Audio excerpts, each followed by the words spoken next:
Thousands of ambulance officers are going on strike over low pay and highly stressful conditions.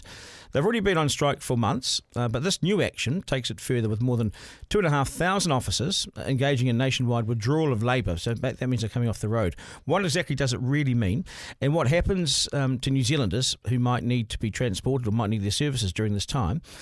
First Union's Faye McCann spent years working for St John as an emergency call operator and is with us now. Faye, g'day, nice to see you again.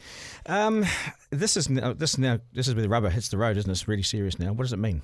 Yeah, absolutely. So ambulance officers have taken other strike actions. Basically, the government hasn't stepped up, hasn't heard their messages, or has chosen to ignore their messages.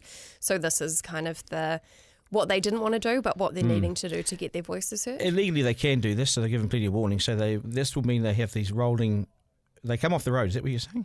Yeah, so for the first 4 hours of their shift, basically they won't be there. So if they start at 6 a.m, they'll be instead starting at 10 a.m. What's the minimum service that you will be required to give? So we still need to meet with St John to discuss the exact minimum requirements, but there is a life-preserving services agreement that we'll go into to make sure that there are still ambulances on the road for New Zealanders, but there will definitely be a reduced number of ambulances. Man, how do we deal with reduced numbers? I mean, as it is, when it's fully staffed, it's a stretch. And you've already warned us, even when it's fully staffed, it's a stretch. Yeah. What's it going to look like? I mean, could New Zealanders die as a result? We're hoping that New Zealanders won't die as a result. You're hoping? Yeah, it's a very difficult position because ambulance officers are saying that there's a need to take action to stop it from happening in the future. So unfortunately, this is the position that we're in, where we need to take action now to show that the government needs to step up and that ambulance officers are serious with their struggles. Is this the sort of the last thing you want to do, but your hand's been forced, basically? Yeah, absolutely. I mean, ambulance officers are they love the public. They love helping their communities. This is absolutely not what they wanted to do, but they also don't want to see their ambulance service crumble. No, but it will temporarily crumble because they'll be off the road. So how many, let's say out of 10 ambulances, how many would be off the road? So we haven't had those discussions with St John yet, but that's what we'll agree between the unions and St John to make sure there's still a safe level of ambulances on the road. Have the drivers and the medics, have they ever striked like this before? Have we ever had the ambulances off the road in a strike before? We've been close before, but the government has luckily stepped in. But at this time, I mean, the government has shown that they're not really caring about the issue. So we're hoping that ultimately they'll step in, but we don't have very high hopes. It must be bad for you guys to do this, to take to this extreme, and you're hoping that the government steps in and sorts it out. But I'm not hearing anything. Yeah, absolutely. I look at Shane Retty and I think you're asleep at the wheel, pal, and Luxon is looking for outcomes somewhere else.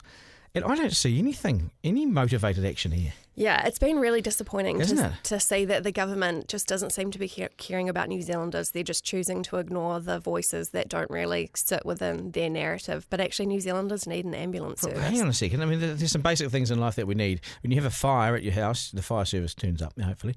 When you need the ambulance is there. Even if it takes half an hour, whatever, it's there. It turns up.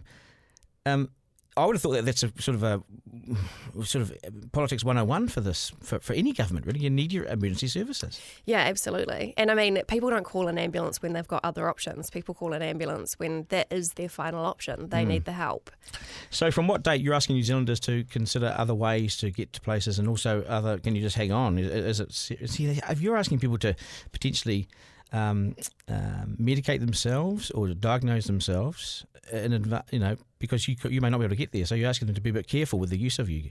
Yeah, well, if people still need an ambulance, then absolutely they should still be calling for an ambulance. We're not asking them not to do that. There will still be ambulances available, but they just need to be aware that there might be longer waits on those particular days. Longer than some of the waits already? Yeah, unfortunately. So how long could they be waiting? The way that it works is it depends on the type of emergency they're having. So those with the life-threatening emergency shouldn't have to wait that long because they'll be prioritised over the other ones. But we are aware that ultimately there will be run-on effects and that will be longer wait times. Yeah, there'll be some people that simply can't be seen or won't get picked up. Is that correct? They will be picked up eventually, but again, there will be long wait times, unfortunately. Right. Why do you think the government's so reluctant to meet with you guys to sit down and do a deal? When was your last pay rise, for instance? Yeah, it's honestly mind-boggling. I mean, the fact that we haven't met. I know that we spoke before, but St John's still hasn't been able to come back to the table with any percentage increase for staff, and we know that staff are already struggling. Well, that's because Health New Zealand's not dealing with them, correct? Is that right?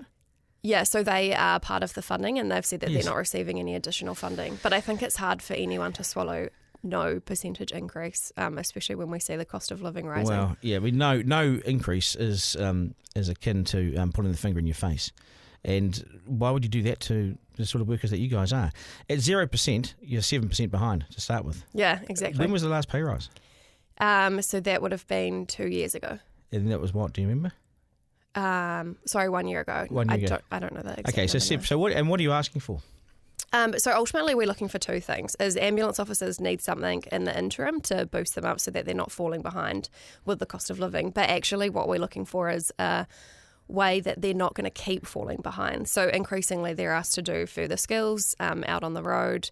They're dealing with different struggles. So we need a way to measure what they should actually be paid and to make sure that they're not falling behind with their other health counterparts. Is the CEO, Peter Brad, isn't it? Yep. Yeah. Is the CEO of St John, is he competent? There's been a lot of questions about that. Members are certainly asking that question and wanting some action there. What are you saying?